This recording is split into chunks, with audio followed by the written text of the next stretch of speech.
안녕하세요. 청담 리투 클리닉 김재림입니다.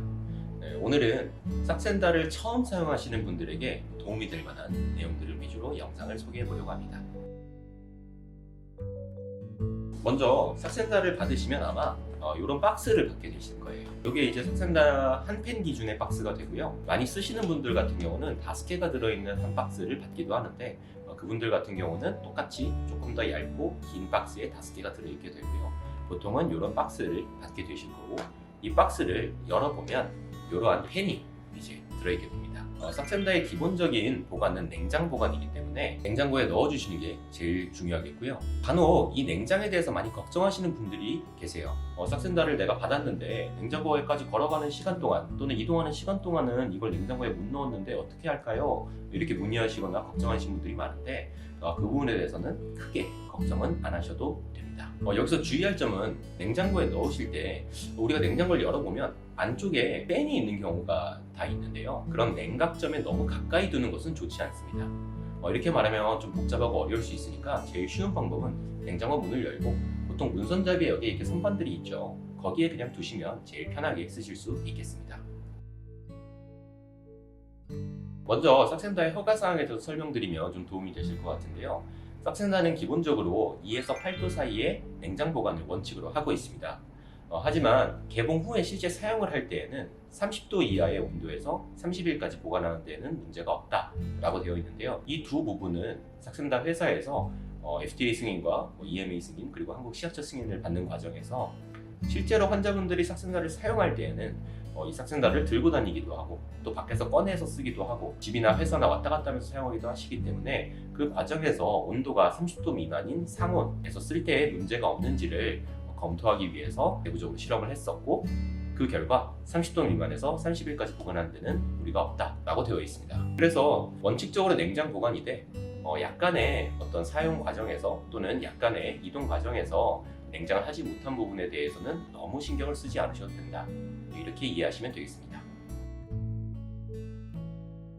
먼저 싹센다를 처음 쓰시는 분들 같은 경우는 이들을 어떻게 착용해야 되나 궁금하실 텐데요. 먼저 싹센다를 받으시면 이렇게 달랑 펜만 이렇게 있고 별도의 니들이 딸려오거나 구매를 하시거나 이렇게 진행을 하게 됩니다.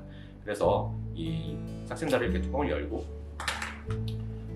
이거 같은 경우는 이제 조금 썼던 펜이기 때문에 이렇게 피스톤이 내려와 있지만 새 펜을 받으시면 피스톤이 뒤에 있고 투명하게 보이는 거를 볼 수 있고요. 보통 이렇게 별도의 니들이 이렇게 있습니다. 그러면 니들을 이렇게 까고 이 니들을 이 싹센다에 이렇게 돌려서 끼우게 됩니다. 잘 돌려서 끼우시고 크게 어려울 건 없죠. 그리고 돌려서 끼운 다음에 먼저 이 니들을 이렇게 뽑고 사용을 하기 전에 그대로 두고 뽑아둘게요. 뽑아두고 용량을 처음 쓰신다면 당연히 얘를 돌려서 0.6 이렇게 맞추고 사용을 하게 됩니다. 처음에 쓰실 때는 최저 용량으로 시작을 하고 그 최저 용량으로 일주일간 사용하신 후에 필요하다면 증량하고 또 일주일 쓰신 후에 필요하다면 증량하는 이 원칙을 좀 잘 지켜주시면 사용하는데 좀 더 편의가 있으실 것 같고요. 이렇게 이제 0.6을 돌리고 니들이 꼽혀진 상태에서 이러면 이제 주입할 준비는 모두 끝나게 됩니다. 여기서 이 뚜껑을 한 번 더 뽑으면 이렇게 이제 바늘이 보이고요. 이걸 찌르기 전에 이제 알코올솜이 보통 같이 또 구매를 하시게 되기 때문에 알코올솜으로 피부를 닦아주고 배꼽의 오른쪽 부분, 보통 오른손잡이니까 오른쪽 부분을 잡고 이렇게 찌르는 게 제일 편하실 것 같아요. 그래서 지금 제가 직접 찌르지는 않을 거고 어쨌든 살을 가볍게 잡아줍니다. 살을 이렇게 가볍게 잡아주면 배 같은 데는 우리가 살이 좀 있기 때문에 피하지만 이렇게 잡히게 되고요. 이거를 그대로 수직으로 눌러서 찌르는데, 여기서 보통 제가 드리는 가장 큰 주의사항은 찔러서 주입할 때 이 버튼을 누르면 주입이 되는데 이거를 미리 누르면서 주입을 하면은 좋지 않고요. 다 찌른 후에 주입을 한다. 그래서 예를 들어서 잡고 찌르고 찌른 후에 이 버튼을 누르면 이제 액체가 나옵니다. 누르면 이렇게 액체가 나오게 되고, 실제로는 이게 우리 몸에서 일어나겠죠? 그 다음에 이걸 다 누른 상태에서 지금 잘 보시면 제가 다 눌렀는데도 조금씩 방울이 떨어지는 게 보여요. 약이 들어간 후에 바로 빼지 마시고 약 5초에서 6초 정도를 기다렸다가 이렇게 하나, 둘, 셋 이런 식으로 세서 5초에서 6초를 충분히 기다렸다가 다시 수직으로 살며시 뽑아주면 됩니다. 아까 우리가 뒀던 뚜껑을 다시 끼워서 이렇게 돌려서 빼시면 이렇게 빠지게 되고, 이 상태로 다시 펜 뚜껑을 닫아서 냉장고에 보관하시면 됩니다. 삭센다의 효과적인 사용법은 맞는 시간일 것 같아요. 기본적인 원칙은 매일 같은 시간에 맞는다가 원칙이 되고요. 삭센다의 성분이 GLP-1 아고니스트라고 해서 GLP-1과 유사한 성분이다. 그리고 이 성분이 우리의 식욕을 좀 억제하고 포만감을 증진시키는 그런 역할을 한다, 이렇게 말씀을 드렸는데요. 기본적으로 동물 실험의 데이터를 바탕으로 분석을 했을 때에는 식전에 맞는 것이 이 GLP-1의 효능이 좀 더 강화된다 라는 어떤 생물학적 자료가 있기 때문에 기본적으로 제가 권고드리고 있기로는 식전에 반복해서 맞으면 좋다. 보통은 오전 타임에 점심을 먹기 전이나 또는 아침에 일어나서 이럴 때에 같은 시간에 반복해서 맞는 게 제일 좋다라고 말씀을 드리고요. 경우에 따라서는 그 시간대에 맞았을 때 조금 더 불편감도 커지는 경우가 있을 수 있어요. 그럴 경우에는 크게 그러한 시간에 구애받지 않고 본인이 편하신 시간에, 그리고 매일 맞을 수 있는 자기 일상생활의 어떤 삶의 패턴에서 매일 맞기 좋은 시간대에 편하게 맞으시는 건 전혀 상관이 없습니다. 그리고 또 하나는 반복해서 말씀을 드리지만 용량을 조절할 때, 처음부터 용량을 올릴 때에는 일주간의 텀을 두고 천천히 올리는 것이 여러 가지 불편감을 줄이는 데 도움이 된다 정도만 기억해 주시면 되겠습니다. 매일 같은 시간에 맞는 게 중요하다 이렇게 말씀을 드리면 간혹 그걸 빼먹으신 경우에 저거 빼먹었을 때는 어떻게 해요? 어제 빼먹었는데 괜찮나요? 이렇게 물어보시는 분들이 많은데, 기본적으로 자기가 맞아야 할 시간에서 빼먹고 12시간이 지나지 않은 상황이라면 바로 맞으시면 됩니다. 그리고 내가 원래 매일 9시쯤에 맞는데 저녁이나 돼서야 내가 안 맞았다는 사실을 깨달았다, 즉 12시간 넘게 경과했다 라고 하면 그날은 킵하시고 다음날에 이어서 맞으시면 되겠습니다. 원칙적으로는 3일간 삭센다 주입을 하지 않았을 때에는 다시 초기로 돌아가서 0.6부터 시작하는 것이 원래는 원칙입니다. 그래서 너무 빼먹지 마시고 제때제때 매일 같은 시간에 잘 맞으시면 제일 효과가 좋겠습니다.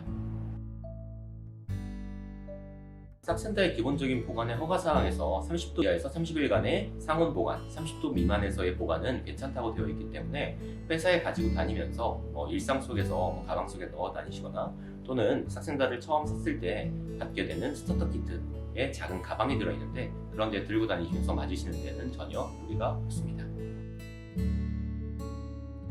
먼저 삭센다 같은 경우는 사실 다른 식욕 억제제 종류들에 비해서 여러 가지 부작용, 특히 정서에 미치는 부작용이 적고 그에 비해 체중 감량 효과나 식욕 억제 효과가 뛰어나다고 평가되기 때문에 많은 인기를 끌고 있는데요. 그렇다고 해서 부작용이 전혀 없냐 하면 그건 아니고요.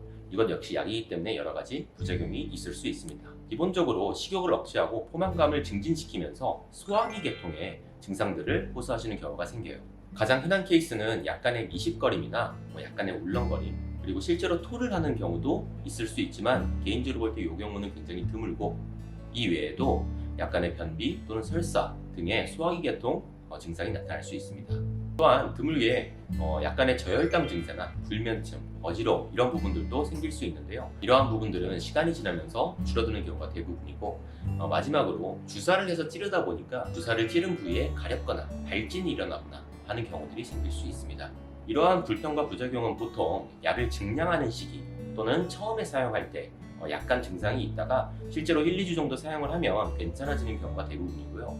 특히 소화기 계통 증상 같은 경우는 약을 증량할 때 너무 빠르게 증량을 하거나 증량을 해나가는 시기에 약간의 불편감이 있을 수 있는데, 이때는 너무 증상이 심하다고 하면 1주에 걸쳐서 증량을 하는 것을 2주나 3주에 걸쳐서 보다 그 용량에 좀 더 오래 머물렀다가 증량하는 것을 권고드리고 있습니다. 피부가 가렵거나 피부에 약간 발진이 올라오는 것도 마찬가지인데요. 제일 중요한 부분은 처음에 말씀드린 것처럼 바늘을 찌르고 그때 누르는 거를 잘 하고 있는지 확인해 보시는 것이 중요하고, 또 하나는 너무 가렵거나 증상이 심하지 않다 또는 약간의 어떤 붉은기나 불편감은 있지만 괜찮다 정도라면 계속 사용하는 것은 무리가 없고, 다만 증상이 너무 심하다고 하면 국소 스테로이드 크림 같은 것을 처방받아서 발라가면서 써볼 수도 있겠고, 증상이 계속해서 나아지지가 않는다라고 하면 원칙적으로는 중단하는 것이 맞습니다.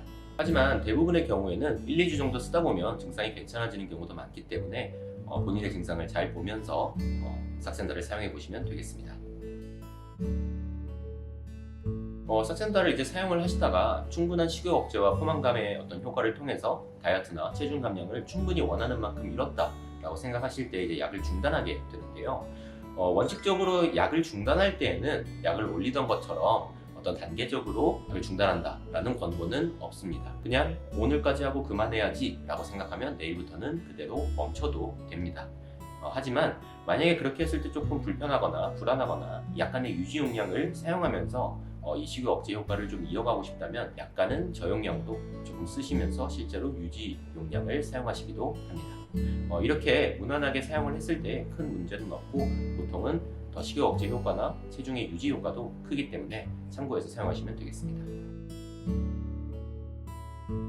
우선 식욕 억제제의 형태에서 볼 때는 기본적으로 싹센다는 다른 식욕 억제제와 병용하는 것을 권고하지 않고 있습니다. 그리고 이것은 꼭 싹센다뿐만 아니라 다른 모든 식욕 억제제에서도 타 식욕 억제제의 병용은 권고하지 않는다가 기본적인 원칙입니다. 하지만 식욕 억제를 위한 보조제들, 전문의약품이 아니라 일반 의약품에 속하는 식욕 보조제 같은 경우는 가볍게 사용해 볼 수 있겠고요. 싹센다는 식욕을 억제하고 포만감을 증진시켜서 결국은 덜 먹게 해서 살이 빠지게 하는 이 기전을 기본적으로 가지고 있기 때문에 싹센다를 하면서 동시에 지방을 분해하는 시술이나 또는 운동도 좋겠죠.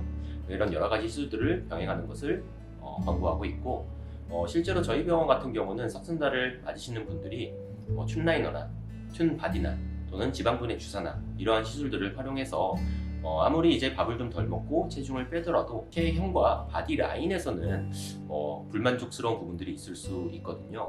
예를 들어서 똑같이 체중은 빠지는데 배는 빠지지 않는다, 옆구리 살은 그대로다, 허벅지는 줄지 않는 것 같다, 이런 경우들에는 그 부위에 해당하는 지방분해 시술들 이런 것들을 권고드리면서 조금 더 만족도가 높은 체중 감량 과정을 거칠 수 있도록 그렇게 도와드리고 있습니다. 오늘은 싹센다를 처음 받았을 때 조금 당황스러울 수도 있는 분들이 있을 것 같아서 자세하게 사용할 수 있는 방법과 기타 Q&A에 대해서 다뤄보았습니다. 다음에 또 좋은 영상으로 찾아뵙겠습니다. 감사합니다.